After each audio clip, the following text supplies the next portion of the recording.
Hey trappers, Dale Billingsley here, Billingsley Brand Lures.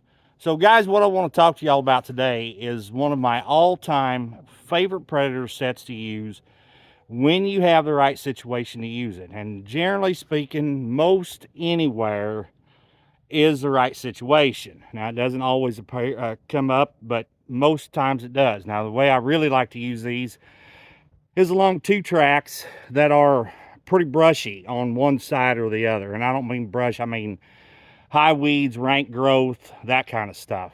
This set's really fast, really simple, really easy to put in. There's not a whole lot to it, but it has a lot of eye appeal, and the predators are really attracted to it a lot. And it's like I said, it's just a really fast, really simple set. So without any further ado, let's get started here. All right, guys, so here's what I was talking about. We're going to have to use our imagination a little bit here, but let's just say, for instance, we've got a two-track going right through here, okay?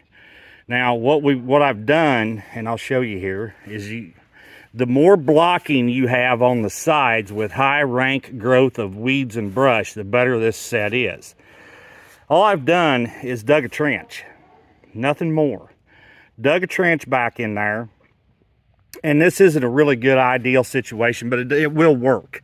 The reason I don't like this, I like to dig that trench down and then come back up. I want the lowest spot in the trench in the middle, about where our little Indian feather guy there's standing, okay? You can use feathers in this trench like I have here. You can use a skull, bones, a piece of PVC pipe, a chunk of hide with fur on it staked down in the middle of it. Anything as an attraction to this set. Now, the trap placement would be right here at the very beginning of the trench. All right. And the one thing you want to remember, especially with cats, it's not so much critical with coyotes and red foxes as it is with cats. Cats generally hug the right side when they come into a trench like this. So your trap, you want to make sure you've got it set more towards the right than you do to the left, because cats are notorious about it. I don't know how they know the difference between right and left, but they seem to anyway. So block it off a little more to the left, trap set more to the right. All right, and if you have to, it doesn't hurt a thing to put a pair of traps in here, one stagger them, one behind the other one. All right, put a good call lure in there. Put a long distance call lure above and behind the set on a tree limb or something of that sort. And I'm telling you guys, this set is deadly on predators. And then if it's legal and you want to, you can always hang a snare in the back side of the trench. You know, a thief always comes in the back door. So if you wanted to, you could either pop another foothold in back there, or you could hang a snare back there, either one. Stand a chance taking them at both ends.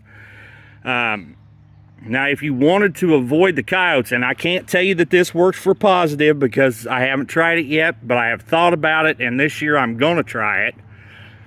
I'm going to go ahead and build over top of that so that it's more of a tunnel instead of just the open trench, and put a 220 conibear on each end of it. And I think if a guy did that, he would avoid those $2, $3, $5 coyotes and pick up more cats.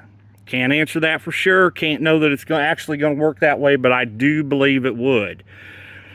And I'll tell you something else the guy could do too, is he could take some old woven wire, you know, netting fence wire, build yourself some covers to go over that, jam a bunch of cedar limbs, or as I said the other day in that cat video with the artificial Christmas tree limbs, set it right over top of that trench, hang a snare in front of it if you wanted to. You could put a conibear in front of it. You could put footholds in it, any way you wanted to do it. And then not only that, but that would get you, if you build it tall enough, high enough so the cat didn't have to duck to get in there, you could, that would get you away from your exposed, you know, your exposed bait law.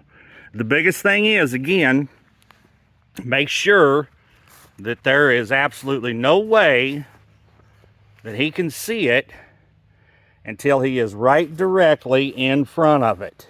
All right, you've got to control them animals this way. That way he's directly smack dab in front of it before he ever sees what you're offering to him.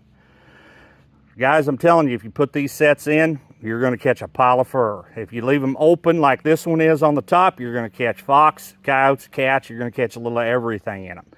I believe if you covered them though, I believe you're going to be pretty much a cat and raccoon type specific set. But like I said, now I haven't tried it yet, but I'm going to this year, and I believe it's going to take a pile of fur. I really do. All right, guys, the other thing with this set is if you dig this trench, you don't want to get it any wider than what your trap jaws are, just like anything else. You don't want them in there tracking and stepping around. You want to make sure that they're coming across the pan and the pan only. That's the only other thing with this set. Guys, I sure appreciate you tuning in and watching. I know this was a really short, really quick little video. Threatening thunderstorms again on us, which I pray and hope that we get it. We got to get a pretty good shower this morning. We could sure use some more of it. If you like this kind of videos, guys, if you would please hit that thumbs up for me if you don't do anything else. If you'd like to subscribe, I'd sure appreciate that as well.